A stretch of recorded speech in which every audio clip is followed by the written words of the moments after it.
There you are. I thought I felt the earth quiet just a little more, as if it was making room for someone. You always seem to find your way to the gentler corners of the world, don't you, my friend? Come sit with me, right here, just beyond this crumbled old wall where the stone has softened with moss and memory. It still holds the warmth of the day. Can you feel it? Lean your hand there. Yes, just like that. The sun left its kindness behind, tucked into the cracks and hollows of this old beacon wall. It's not hot, not sharp, just enough heat to remind you that light was here not long ago. Now, the sky has quieted into that lovely shade of blue-gray, where stars begin to peek, one by one, like shy thoughts returning to the mind. And the air, do you notice it? That soft breath rising off the water. No salt here, no sting, just the cool hush of the inland sea, gliding through reeds and brushing the shore in long, slow sighs. Sit, my dear one. There, where the grass leans a little, like it's bowing to the coming night. It's thick with clover and soft underfoot, and if you press your palm to it, you'll find it still cradles the shape of the sun.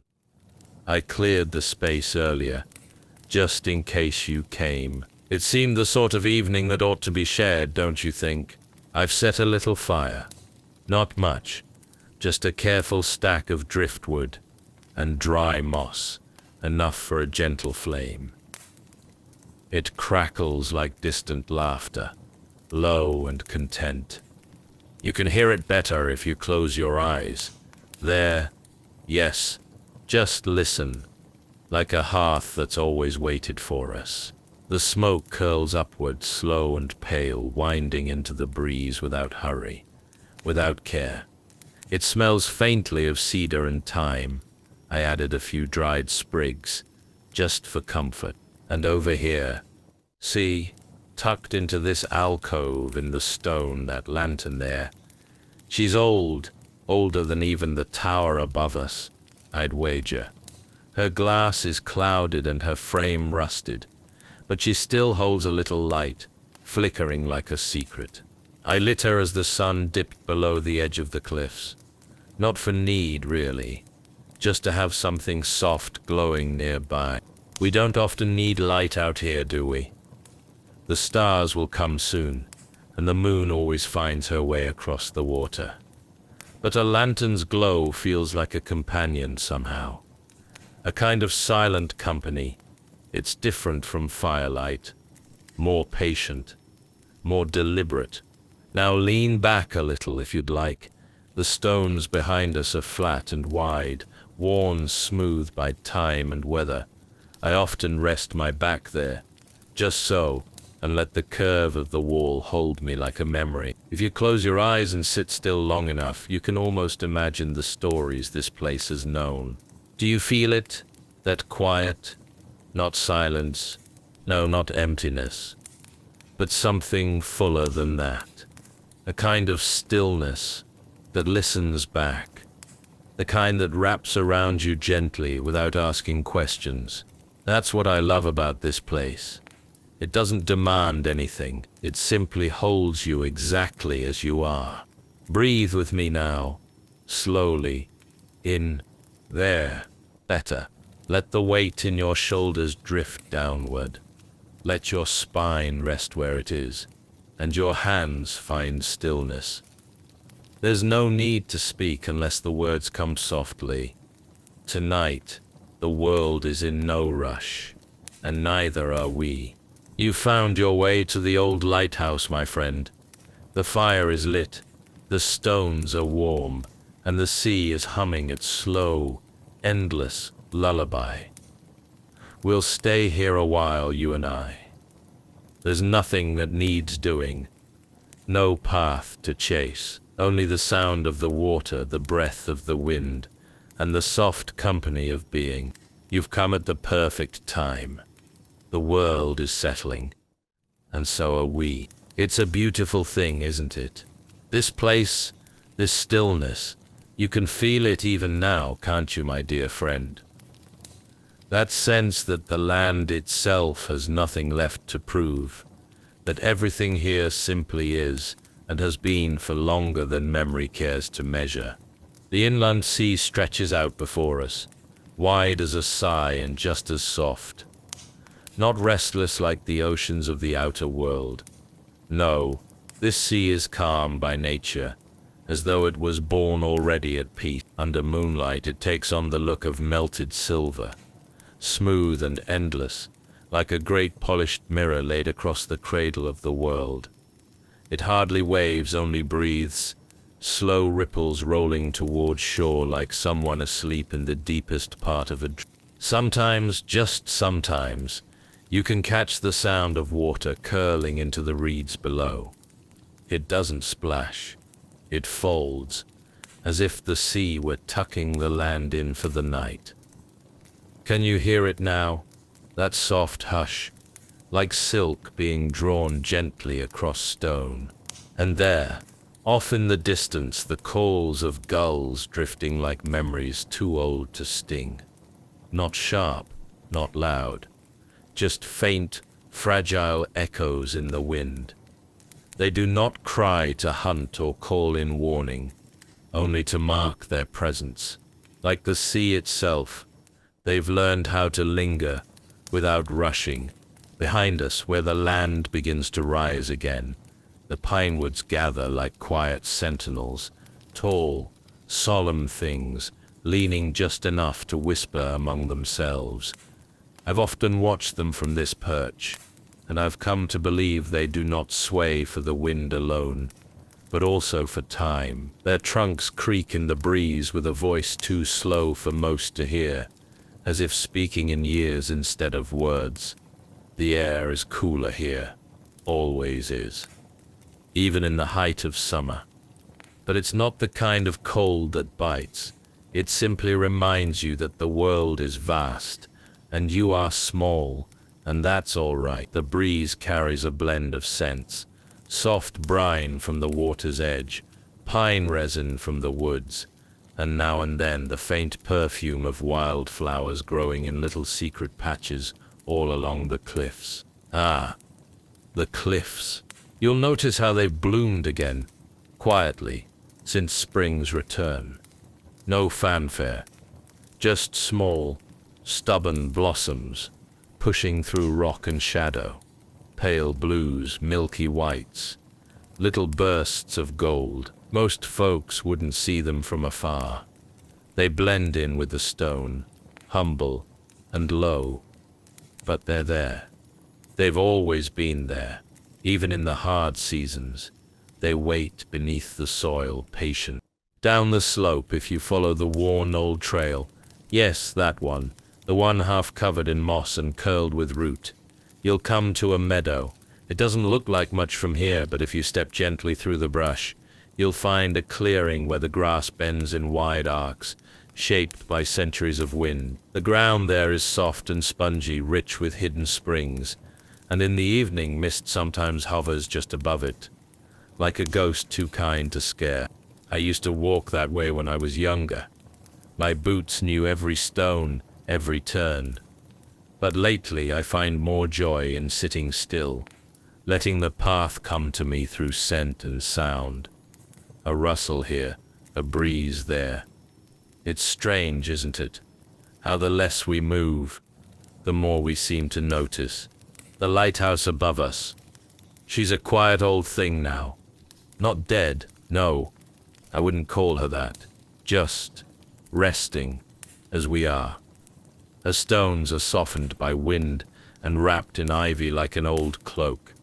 She doesn't shine anymore, not by duty at least. But the moonlight still touches her windows. Sometimes it glints off the glass and makes it seem as though something inside has stirred. I often wonder how many eyes she's watched over. That tower. How many souls crossed these waters and looked up to see her flame. Not for direction alone, but for comfort. There's something deeply human about light in the dark, don't you think? It says, You're not alone. Someone is watching. Even the broken things here. The cracked stones. The leaning fences. The rusted hinges on old gates. They don't seem ruined.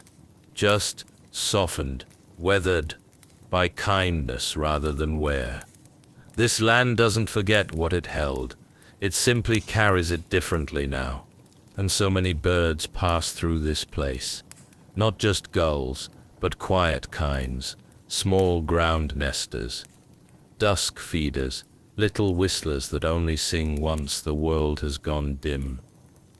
Their songs are brief, 2 notes, maybe 3, but somehow they fill more space than a choir ever could. At night, the inland sea glows, just faintly. I don't know if it's the stars or something in the water, but when the sky is clear and still, you can look out and feel like the world has doubled. One sky above, another below, and there you are, in between the two, wrapped in the silence that binds them. Do you see now why I rest here? Why I return again and again though no one calls? It's not just for the view, nor even the quiet. It's because everything here moves without rush. The cliffs do not crumble in haste. The wind does not race. The sea does not seek. They simply exist without apology. And in doing so, they teach me how to be. Sometimes I imagine this land as a great memory, not mine, not anyone's, just a memory that belongs to the world. And we, sitting here beside each other, are part of that memory now. So let's breathe it in together, shall we? The stillness, the hush, the long and gentle sigh of this world. You've come to a place that has waited for no one, and yet welcomes you as though it knew you'd return. Let's sit here a while longer, dear one. No need to speak. The world is speaking softly enough for the both of us. Strange, isn't it? How time moves differently once you've stopped chasing it. I used to count the hours by the height of the sun, the shape of the shadows on the grass, the turning of the tide against the stone. Now, I don't count at all. Not really. I just sit and breathe and listen. And sometimes on a quiet night like this, with the wind soft and the sky kind, I remember. Not names, not battles, not the kind of things you carve into ledgers. No, those details have drifted off like leaves down a stream. What lingers instead are impressions, textures, the warmth of certain fires, the weight of certain silences. That's what the heart holds on to when the world begins to quiet. I haven't always sat so still, you know? Long ago, longer now than I can measure, I was the one who kept this tower's flame, not as a warrior, nor a knight in the usual sense. I bore no banners, commanded no armies. My charge was light itself. I was a watcher of the sea, a guardian not of gates, but of guidance. The beacon that crowned this old lighthouse used to burn brighter than you'd believe. Not wild, no, not fierce. It was a calm light, tended with reverence. My task was never to command, only to care. I made sure the flame stayed steady, especially through the fog-laced nights when the water lost its shape, and even the stars turned bashful. There was something sacred in that. I didn't carry a sword in those days. Not here, at least. I kept a firehook, a box of flints, and an old cloak that always smelled faintly of smoke and rosemary. My armor, if you'd call it that, was a thick wool tunic, and the quiet confidence of knowing the light was still burning. And though my hands have grown slower, my steps less certain, I do not miss the younger version of myself. He served his time well. He watched and waited, and wondered, and slowly, without even noticing, he softened. Now, I am more moss than stone, more smoke than spark. And I think that's a fine thing. You see, there's a weariness that doesn't come from hardship. It's not the tiredness of toil or pain. No, it's gentler than that. Like a low tide slipping quietly from the shore. It's the kind of fatigue that settles into the bones only after the soul has had its fill. A good sort of tired, complete. That's how I feel now. Not broken, not burdened, just finished in the way a poem is finished, or a garden in late autumn, when the fruit has ripened, the petals have fallen, and all that's left is the sweetness that lingers in the air. The world has grown quiet enough to rest, and I don't mean the world has stopped. No, she still spins and sighs and sings in her way, but my part in her turning, that has slowed. The storms I once braced against now pass without shaking me. The calls I once listened for no longer come, and I find I do not miss them. It's not loneliness, mind you. No, I am not alone, not in any way that matters.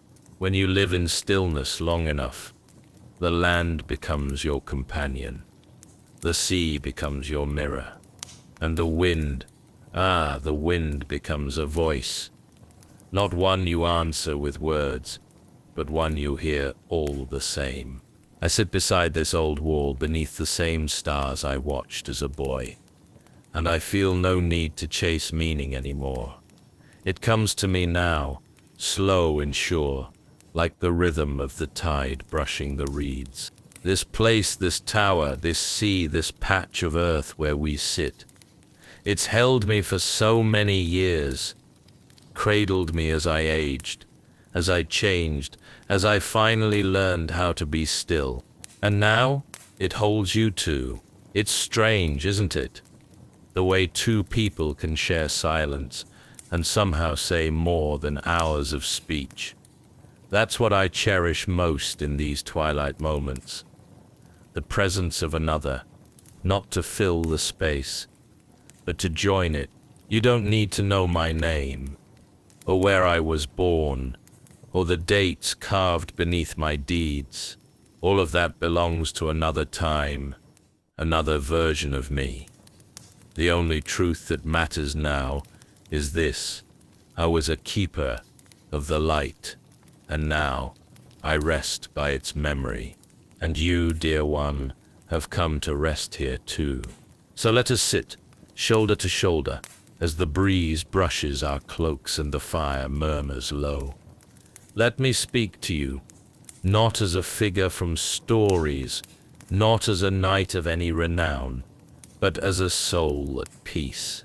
The stars overhead, the hush of the water, the stones beneath us, they ask for nothing, neither do I.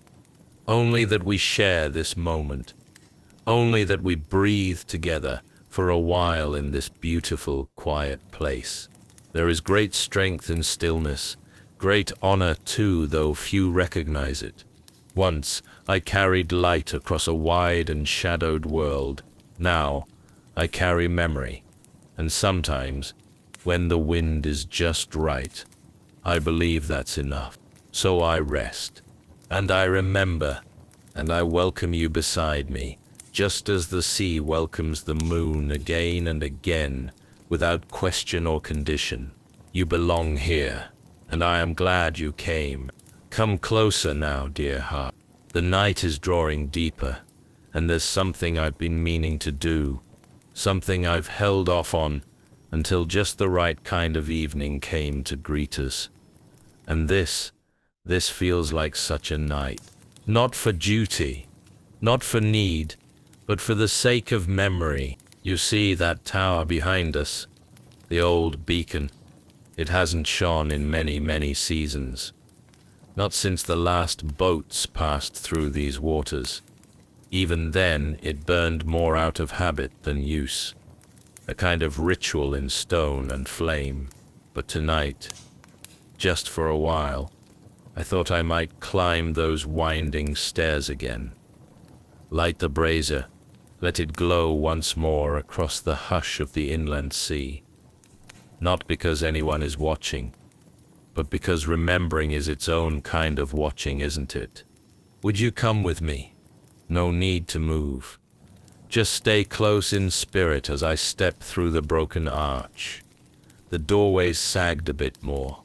Since last I passed beneath it, the ivy has found new footholds in the cracks. Soft little trails of green like veins across pale bone. Inside, listen. Hear how the air changes. It holds its breath in here. Cooler, quieter. The stone walls lean inward like old friends, shoulder to shoulder, and the spiral steps ahead are worn from countless nights just like this one. I take them slowly now. The rhythm returns to my body like a song half forgotten. One step, then the next. A pause, a breath. Each level smells of different years. Damp wood, soot, old rope, the traces of oil, long soaked into the grain. And here we are, near the top. The watch chamber. Somebody haven't touched the brazier in a long time, but the stones remember my hands. The basin still sits in its cradle, rust clinging to the rim, and the little flint box waits nearby, just as I left it. There's a kind of grace in tending fire. It asks nothing but care. The ritual hasn't changed. Stack the dry moss and shavings first. I gathered them earlier from the base of the pines, then the twigs, then the smallest logs curled and twisted like sleeping fingers. I strike the flint once, twice. Sparks leap like shy fireflies. And then, yes, there, she catches. The moss flares softly, golden and thin, and the twigs welcome her like they've missed her warmth. I feed it slow, not too fast. Let it grow as it chooses. Can you see the glow from where you sit? It's gentle now, not the proud blaze it once was, but steady, humble. When I used to light this beacon night after night, I'd often whisper the names of boats I'd seen. It became a habit, one I kept long after their sails stopped cutting across the horizon. Would you mind if I did that now? Just a few. Just for a moment. The Lowberry Queen, she was the first I ever watched come through these waters. Red sails, always red, even in the rain. She vanished into mist once and didn't return for 3 days. I watched the waves with eyes that wouldn't blink, just in case she needed a fire to guide her back. She didn't, but I think she appreciated the light, the nettle's gift. A small trader, barely large enough to carry her own weight. The crew used to wave when they passed. They sang, badly, but joyfully. Sometimes I sang back, morning's hymn, a beautiful thing, sleek, pale, and silent as a ghost. I never knew who sailed her. She passed by only 3 times, each time at dawn, never stopping. But once, I swear I saw someone standing at her bow with a lantern held up in return. And then there were the ones that didn't return. Kala's lark, a fishing boat with painted lilies along her hull. She left one bright spring morning and never came back. I lit the flame every night for weeks after, hoping against hope. Memory can be its own harbor. My friend, a place to anchor the parts of us that no longer sail. Lighting this flame tonight is not about ships. Not really. It's about moments. It's about giving shape to silence, letting the world know, if only in a whisper, that something once mattered here, that it still does. You may wonder why I bother, why I've returned tonight after so many seasons of letting the tower sleep. But grief, you see, changes shape over time. It becomes something quieter, something ceremonial. This is a farewell in its way. Not a mourning, a marking, a soft closing of a chapter whose pages have grown worn, but whose words still hum with meaning. The light is steady now. It flickers, yes, but it does not falter. I'll leave it burning a while, until the oil runs low. It will dim slowly, without complaint, like everything that's truly at peace. Now I make my way back down, one spiral at a time. The echoes of my steps trail behind like old ghosts. Not haunting, just walking alongside. And now, here I am again, beside you by the fire. The grass welcomes me back, with a softness I've always loved. The sky has darkened a little more, and the stars look there. They've begun to gather. The beacon's glow touches the water in a long, quiet streak.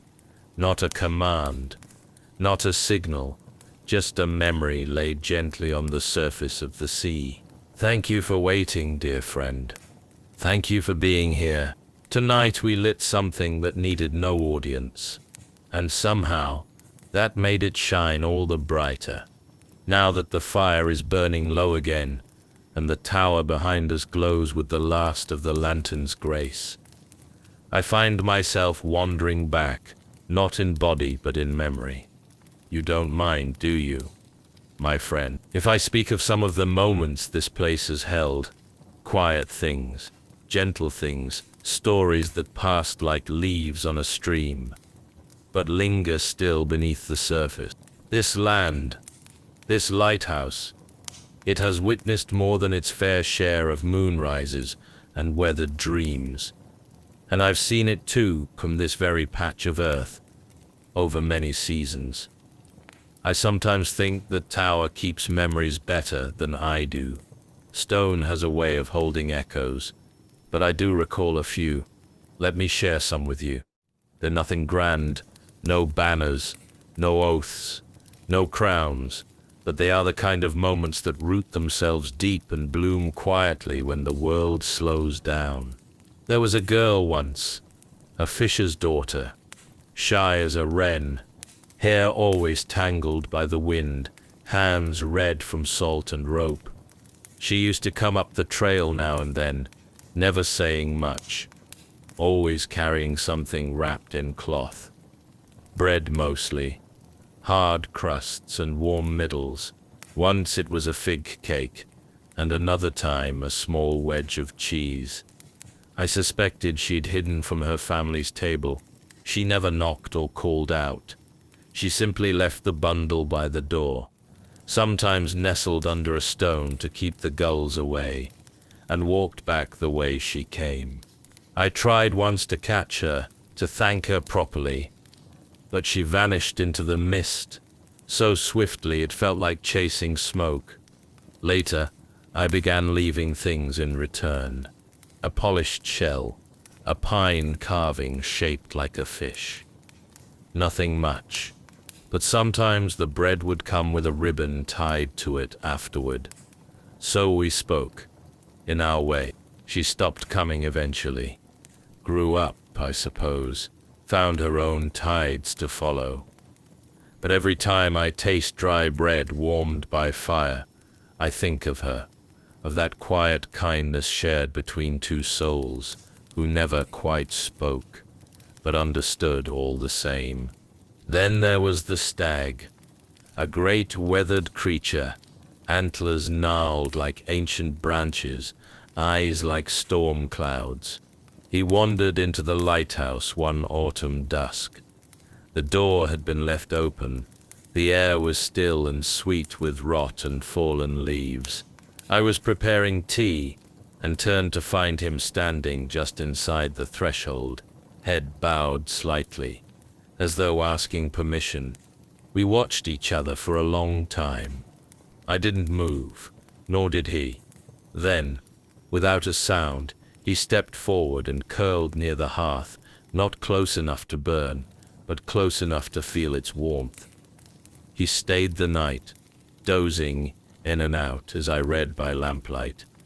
I didn't sleep, of course. How could I, with such a guest in my hall? At dawn he stood, shook the chill from his coat, and walked out without a backward glance. I found a bit of moss where he'd lain, and 2 pale antler-shed tips beside the fire. I keep them still, tucked in the folds of my cloak. Some creatures come not for safety or food or fear, but for warmth. That's all. That was all he wanted, and I gave it freely. Then there was the night the water sang. I don't mean in the usual way, waves and wind and whispering foam. No, this was different. A line of lanterns floated out on the sea, one after another, bobbing gently like fallen stars. Musicians. I never saw their faces, only the flicker of firelight reflecting from instruments, lutes, flutes, the slow echo of drums. They drifted past, playing something slow and mournful, the kind of tune that seems older than sound itself. I watched until they vanished beyond the curve of the world. The song lingered long after, as if the wind remembered it better than I ever could. I often wonder if it was real, or something my mind conjured in the hush of solitude. But then, I think, what does it matter, whether made of memory or moonlight? The feeling remains. And isn't that what matters in the end? Oh, and the stars. My dear friend, the stars have been my most faithful companions. I used to climb to the rooftop of the lighthouse when the sky was clear, wrap myself in blankets, lie flat on the stone, and let the sky unfold above me like a map. I didn't know all their names, still don't, but I gave them stories. That one, the crooked line near the northern lip of the sky, I called the shepherd's chain, after an old tale about a man who tied stars together so his sheep would never stray too far. And there, just west of the moon's path, a loose scatter I named the waiting lantern. No reason really, just the way it flickered as the clouds passed. I'd watch the sky turn with the seasons. Winter's blade, summer's crown. They were never still and yet always familiar, like friends who returned the same way every year, with new stories in their eyes and the same kindness in their voices. Sometimes I'd fall asleep up there, the wind in my beard, the tower humming with old warmth. I never feared falling. The stones had me, the stars had me, and when I woke, I always felt better. Now, would you like a laugh? I have one for you. There was a time, foolish, yes, but sincere, when I tried to plant a bean garden along the cliff, just beyond the tower, near where the grass dips. I had a few seeds, a bit of broken pottery for digging, and an absurd amount of hope. I thought perhaps, with enough patience and water, I might coax something green to life. Imagine it, beans, real ones, climbing a wooden stake with leaves wide as my palm, swaying in the breeze. Of course nothing came of it. The soil was too thin, the wind too sharp. But for weeks I tended it like a sacred relic, watered the dry earth, whispered encouragement, even sang once, though I'll deny it if pressed. One morning I awoke to find the stake snapped in half, and the seeds vanished, carried off, I suspect by a curious badger or some hungry bird. I laughed then, and I still do now, but it wasn't a waste. No, never a waste. The trying, the care, that's what mattered. A small hope given a place to grow, even if it never blew. And sometimes I think of trying again, not for harvest, not for success, just to feel that old joy again, the warmth of trying, of tending. These are the moments that live here now. They rest in the walls and in the firelight, tucked between the stones like roots. Quiet, soft, unremarkable by most standards, but they shape me more than any sword ever did. You've been so patient, listening to an old soul ramble on. But I like to think these recollections are seeds too. Maybe, in some quiet hour when you're far from this place, they'll rise up in your mind like a warm breeze or a remembered scent. And maybe you'll smile, or sigh, or sit a little longer than you meant to. That would be enough. For now, come closer. The wind has grown cooler, and the sky is darkening fast. Let the fire warm your hands. Rest your head against the stone. The world still hums softly with memory, and there is more to share, if you'd like. But we need not rush. There is time. There is always time. Listen to the quiet now, not just the hush in the trees or the whisper of water below, but the deeper kind. The kind that wraps around you when your thoughts grow soft, when the world feels no need to move faster than your own breath. There was a time not so long ago in the span of the earth, but far enough in the span of me, when I feared silence. Not because it was empty, but because it asked questions. I hadn't learned how to answer, but I know better now. Silence is not a void, my friend. It's a vessel, a kind of sacred fullness, a place where meanings gather just out of reach of words. I've come to believe that silence is the sound the world makes when it's listening back. And when you grow quiet enough, long enough, you start to hear more than you ever did in the noise. Do you feel it too? That stillness between heartbeats where thought slips into feeling, and feeling into nothing at all.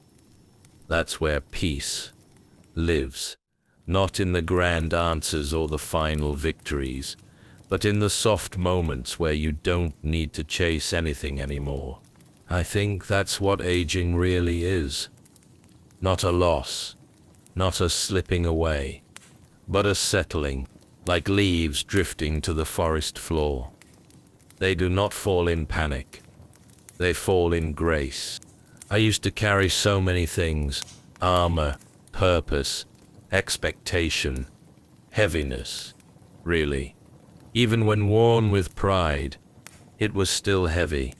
I walked taller in those days, but I rested less. Now, I walk slower, sit longer, sleep deeper, and I carry things differently.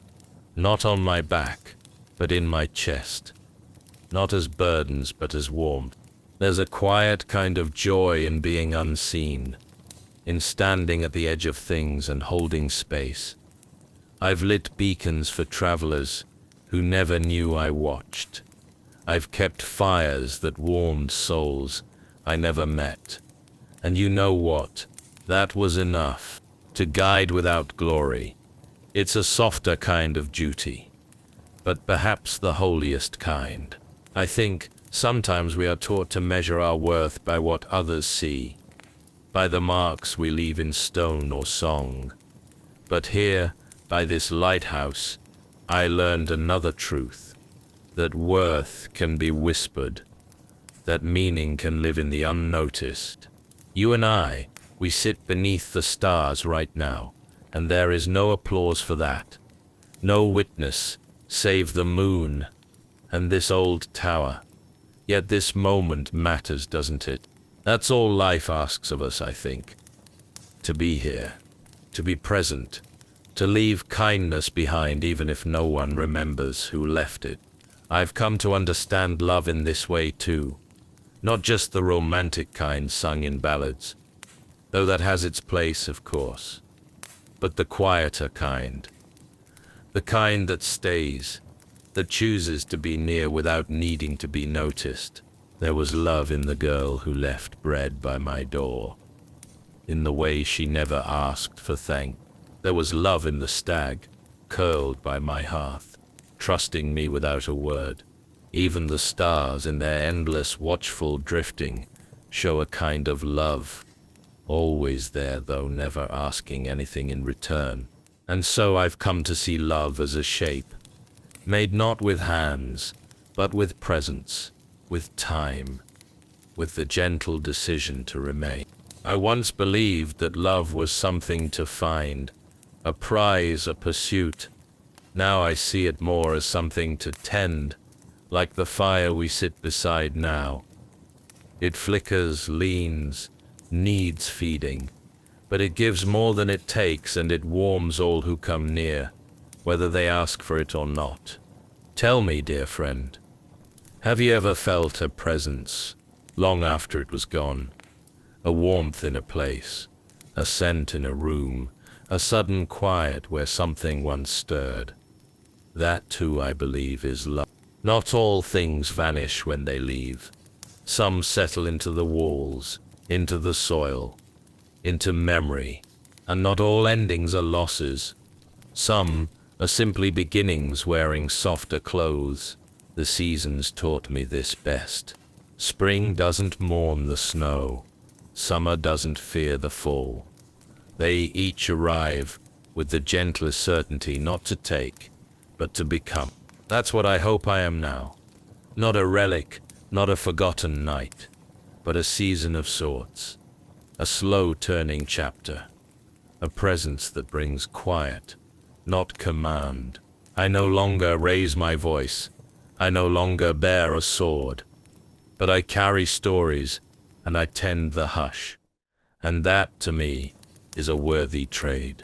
Stillness, when chosen, is not absence. It is devotion. Even this old lighthouse, long since darkened to the world, holds purpose. Just look at her, weathered, quiet, ignored by maps. Yet here we are, wrapped in her shadow, resting by her grace. She teaches me night after night that something does not need to shine to still be a source of light. I've stopped asking what I should be. Instead, I ask what I can offer, gently, patiently, without need for reply. Sometimes I offer stories, sometimes just a listening ear, and sometimes I offer nothing at all but a still place beside the fire, and that is enough. So many people, I think, spend their days running from silence, afraid it means loneliness. But solitude is not the same. Solitude is choosing to be with yourself, and in doing so, finding room to hold others too. Right now I hold you, not in arms, but in presence. You sit beside me, and I feel no need to fill the air with noise. I see you, friend. I welcome you, and I am glad we are quiet together. Let the fire settle. Let the air cool. Let your breath slow like mine. There is nothing more to chase tonight. No lessons to learn. No past to regret. No future to race toward. Only this sacred stillness. Even now, I hear the wind change, the soft voice of night drawing close. It carries the scent of pine, the sigh of old roots shifting beneath the earth, the whisper of time doing its good work. Let it carry you too. Let it wrap around your shoulders like a familiar cloak. And if sleep begins to press upon your brow, let it come. It is welcome here. You are safe, you are seen, and you are, always, a cherished guest. We'll stay here a while longer, you and I. Just breathing, no need to speak unless your heart stirs the words. The stars do not rush, and neither shall we. Tonight, we are simply enough. There it is, the flame. Not wild, not bright. No, this one is quieter, older. It dances gently in its iron cradle atop the tower, as if it too knows that tonight is not a night for spectacle, but for reverence. I'm standing just beside it now, near the highest edge of the old beacon. The wind presses close, cool and steady, but the fire holds unwavering in its hush. It casts a halo of golden warmth across the stone, across my hands, across the hollow where so many years once turned. And there before us, look, the sea, not black as it might seem from a distance, but full of depth, the kind of darkness that holds color if you look long enough. Streaks of moonlight glide across its skin like slow-moving silk. The light of the flame stretches far, not in power, but in intention. You see it, don't you? Even though no ship stirs upon the water, even though no sails rise from the horizon, this little flame matters. Its warmth speaks to more than just wood and wick. It says, someone is here, and sometimes that's all a light needs to say. I watch it a moment longer, let the silence wrap around me, and now I descend. One step, then the next. Each stone in the spiral stair still remembers my footfall, some more kindly than others. The wind hums through the slits in the wall like a low lullaby, and the iron banister is cool beneath my fingers, worn smooth with age and weather. I count the steps only by breath, in and out, the rhythm of the body, when it's no longer in a hurry to be anywhere but here. Halfway down I pause, not for need but for reflection. I let my hand rest on the old wall. It's damp from sea air. The stone hums faintly beneath the palm, like a heartbeat slowed by centuries. Even this tower, I think, is tired. Not weary, just ready for stillness. Like me. When I reach the bottom once more, the lantern we lit earlier flickers softly in its niche, waiting like an old friend holding space. And there you are, wrapped in that blanket I laid out beside the fire, the one lined with wolf's wool and stitched along the edges with faded threads. I remember sewing those hems by candlelight, hands not nearly as skilled as they once were, but patient enough to try. I settle in beside you now, slowly, carefully. The stone beneath me is warmed by earlier hours, and the moss cushions the rest. My shoulder finds yours, just lightly, just enough to share warmth, without asking. Can you feel how quiet the world has become? Not from lack, but from fullness. The kind of fullness that comes when nothing more needs saying. The fire in the brazier will burn itself out in time, and the sea will go on breathing in the dark. The stars overhead will turn unseen, and the tower will hold its post through another night. But none of it asks for witness. None of it needs applause. That's the way of things when peace settles in. My blanket pulls around my shoulders, and I lean back against the familiar curve of stone. Do you hear it? The reeds below, swaying like slow dancers in the wind. The gentle hush of the tide turning. The way fire makes its small music when there's no need for blaze. Just warmth. I close my eyes for a moment. Just a moment. And in that moment, the weight I once carried slips further away. Not because I've forgotten, but because I've released. Duty, when young, is heavy. Armor and oath, light held high against shadow.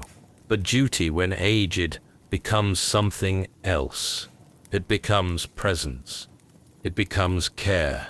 It becomes the quiet tending of a flame no one sees. Not because it must be seen, but because it deserves to be. I no longer light the fire for ships. I light it for remembrance and for you. You who sit beside me now in the stillness of the night. You who breathe in time with the wind, who ask for nothing but to be here. There's no need to speak. No need to explain. The hush is whole enough. My hands rest on my lap now. My eyes grow heavier. The thoughts that drift through my mind are not sharp. They're like feathers in water, slow, floating, and I let them pass. We've walked far, you and I, not with our feet, but with our hearts, through memory, through meaning, through the warmth that lingers long after the sun has gone. Now, we rest. The fire dims, as it should. The stars blink above us. Their stories told in silence. The tower breathes. And I let the quiet take me, piece by piece. You're safe here, dear one. Here beside me. No harm shall reach you. Here, there is no more weight to bear. Just the sea, the stars, the stillness, and the soft, sacred act of resting.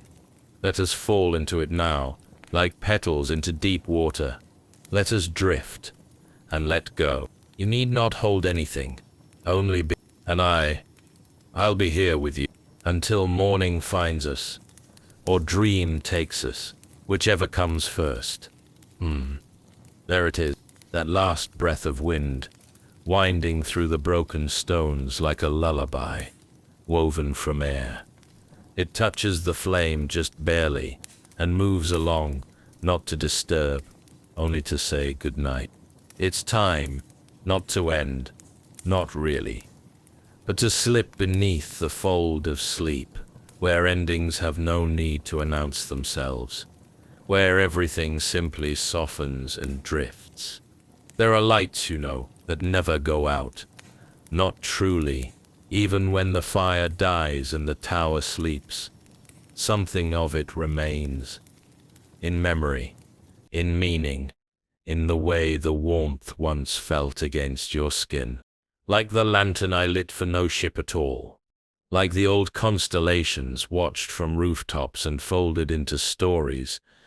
Like this very moment, shared between us now, held in the cradle of night. These are lights that outlive their flames. You carry them with you in your chest, in your breath. They do not flicker. They do not fade. They simply change shape, becoming part of your inner sky. There are harbors too, beyond the edge of maps. Not built of stone or timber, but made instead of welcome, of calm, of the knowledge that you are seen and safe. Tonight, I hope you found such a harbor here, beside me.